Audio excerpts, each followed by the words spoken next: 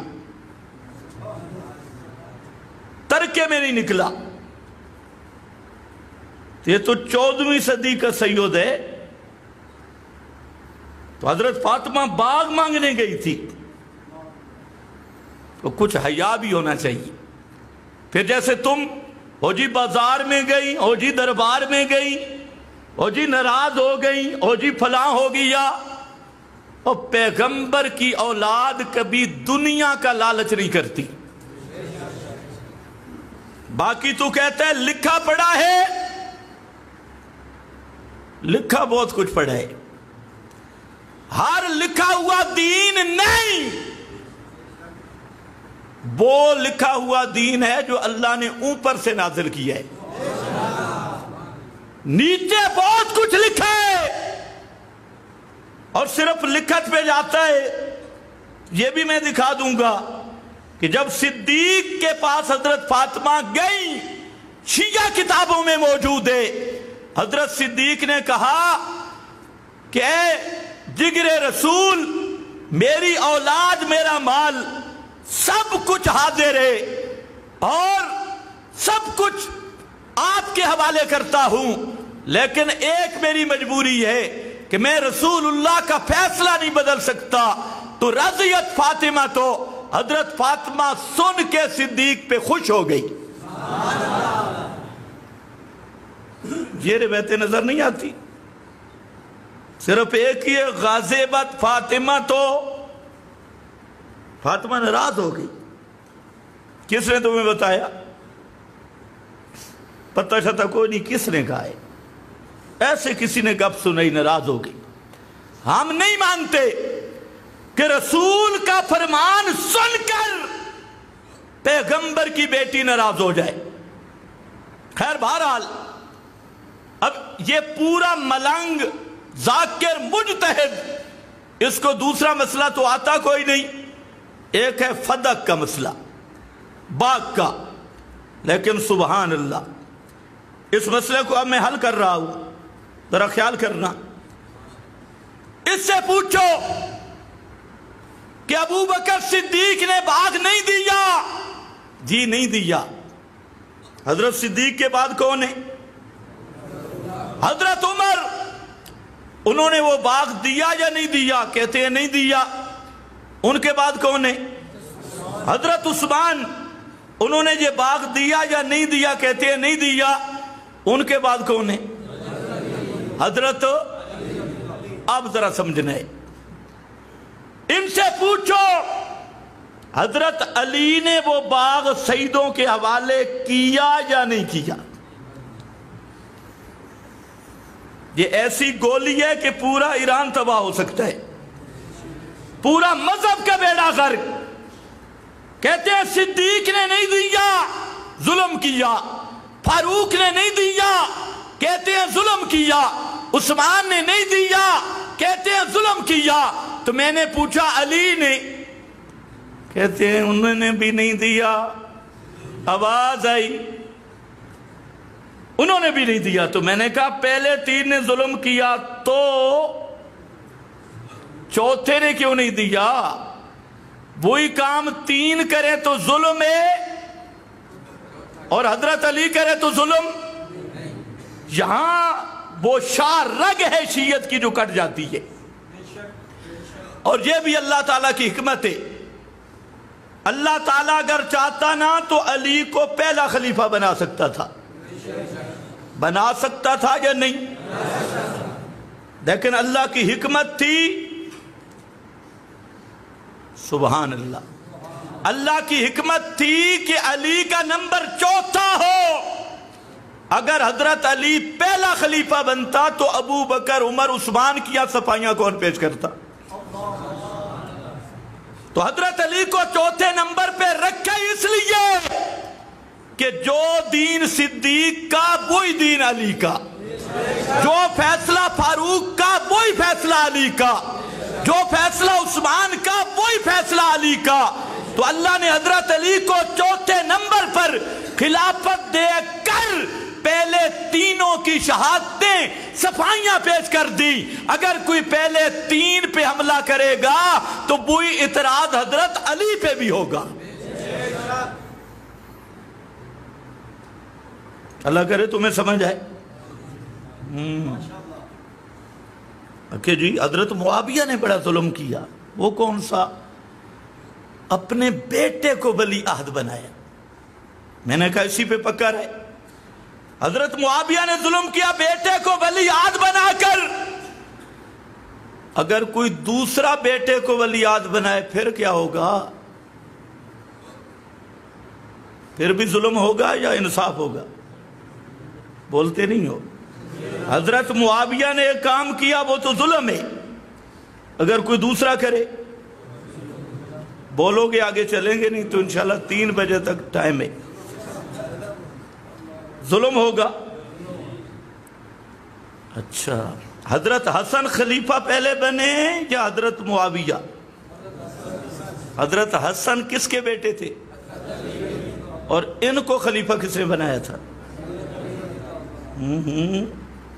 حضرت معاویہ نے تو بڑی غلطی کی بیٹے کو خلیفہ بنا کر, اور یہ غلطی تو پھر پہلے ہو چکی ہے. اصل میں ہم پھنسے اس لیے کہ ہم سب صحابہ کا احترام کرتے ہیں. اگر ہم ان والے اصولوں کو اپنائے نا تو یہ بچے اپنا کہیں نام بھی ثابت نہ کر سکے. لیکن ہمارے نزدیک حضرت علی کی محبت بھی ایمان ہے. سب کو ہم ان کے ساتھ محبت پیار احترام کرنا اپنے ایمان کا حصہ سمجھتے ہیں. ورنہ تم نے جو کیا, حضرت معاویہ نے بیٹے کو ولی عہد بنایا تو اس پہ ساری تقریریں. تو میں نے کہا ذاکر جی پہلے ذرا یہ دیکھ حضرت علی نے کس کو بنایا؟ بیٹے کو. پھر تمہارے پوری امامت 12 اماموں میں چلتے ہی بیٹے ہیں. ایک باپ کے بعد بیٹا, پھر بیٹا, پھر بیٹا, پھر بیٹا, پھر بیٹا, پھر بیٹا, پھر بیٹا, پھر بیٹا. تو شرم نہیں آتی؟ تمہاری امامت کا اصول ہی بیٹوں پہ. ادھر حضرت معاویہ پہ اعتراض, انہوں نے بیٹے کو کیوں بنایا؟ اچھا خیر واپس آ جا. صحابہ کا ظاہر اتنا مقدس اور پاک ہے کہ دشمن بھی اعتراض نہیں کر سکا, شبہ پڑھ ہی نہیں سکتا. اس لیے فرمایا تراہم رکعن سجدا. اس کا تعلق ظاہر سے ہے. جب بھی تو نے دیکھے گا رکوع کرتے سجدہ کرتے. اب مسئلہ ہے یا اللہ رکوع تو ہم نے دیکھ لیا, سجدے ہم نے دیکھے, رکوع ہم نے دیکھے, لیکن سجدے ہیں کس کے لیے, رکوع ہیں کس کے لیے؟ فرمایا تراہم رکعن سجدا. تو جہاں تک دیکھتا ہے وہ دیکھ, اور جہاں تیری نظر نہیں جاتی وہ میں بتا دیتا ہوں. اور وہ کیا ہے؟ یبتغون فضلا من اللہ ورضوانا. ان کے سجدوں سے مقصود ہے اللہ کا فضل, رضوانا. اب یہ یبتغون یہ باطن کی حالت ہے, دل کی حالت ہے. اس کی صفائی میرے رب نے دی ہے کہ اصحاب محمد کی عبادت سے مقصد کیا ہے. کبھی فرمایا یبتغون فضلا من اللہ ورضوانا, اور دوسرے مقام پہ فرمایا یریدون وجہا, یریدون وجہا. ہر ایک عبادت, ہر حرکت, ہر سکون, ہجرت ہو تب, جہاد ہو تب, اور مکے میں ہوں تب, مدینہ میں ہوں تب, اس کائنات کے آفاق میں ہوں تب, ان کا منزل ایک ہے, ان کا مقصد ایک ہے, ان کی طرف ایک ہے. یبتغون فضلا من اللہ ورضوانا یریدون وجہا. اگر ان کا ہاتھ بھول بھی جائے تو بھولتا بھی رب کی رضا کے لیے. یہ گارنٹی صرف صحابہ کی ہے. یہ دوسری وجہ ہے کہ صحابہ معیار حق کیوں ہیں، معیار ایمان کیوں ہیں۔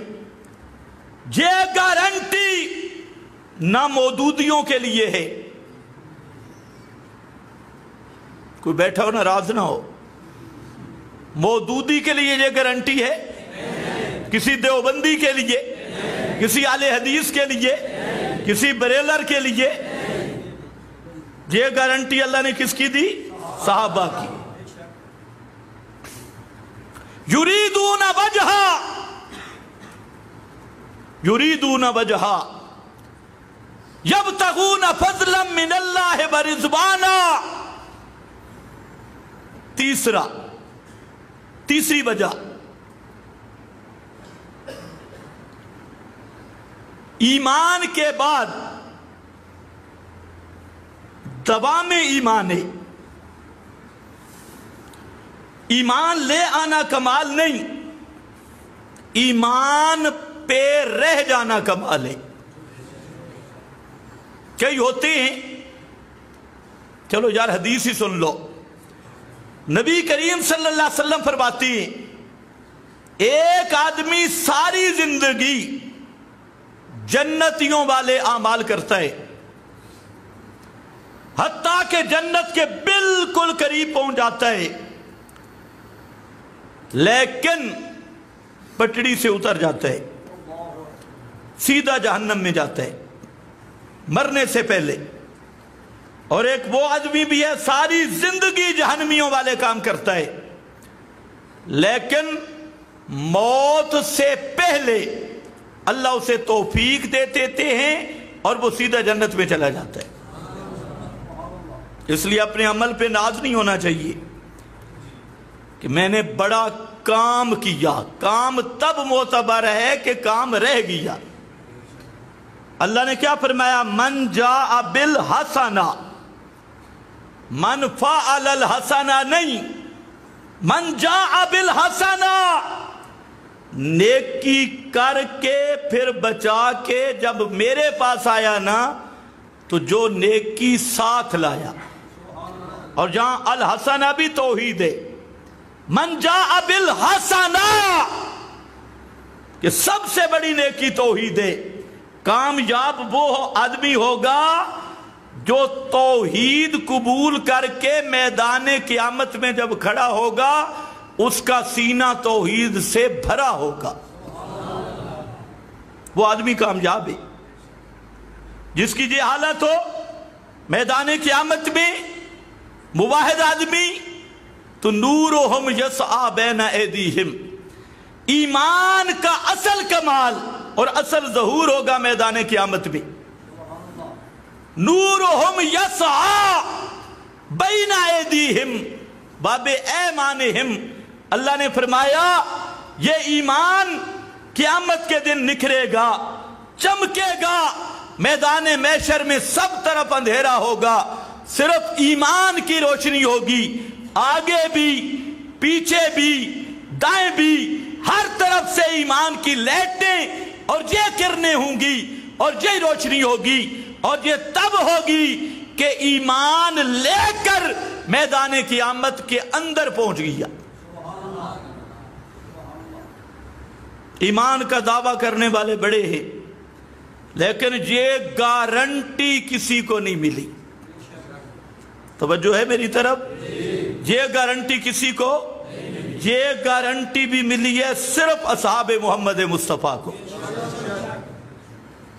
یہ سند بھی ان کی تیسری وجہ یہ ہے کہ وہ معیار حق اس لیے ہیں، معیار ایمان اس لیے ہیں کہ ان کا ایمان سدا بہار ہے، ان کا ایمان دائمی ہے۔ اور قرآن نے یہاں پر بھی ذکر کیا، فرمایا کہ سیماہم فی وجوہہم من اثر السجود، سیماہم یہ علامت کیا ہے؟ ان کے سجدوں کے نشانیاں، ان کے سجدوں کے اثرات وہ نظر آئیں گے۔ کب؟ مفسرین کا ایک طبقہ اس کا معنی کرتا ہے کہ اس آیت کی تشریح وہ دوسری آیت کر رہی ہے، یوم لا یخزی اللہ النبی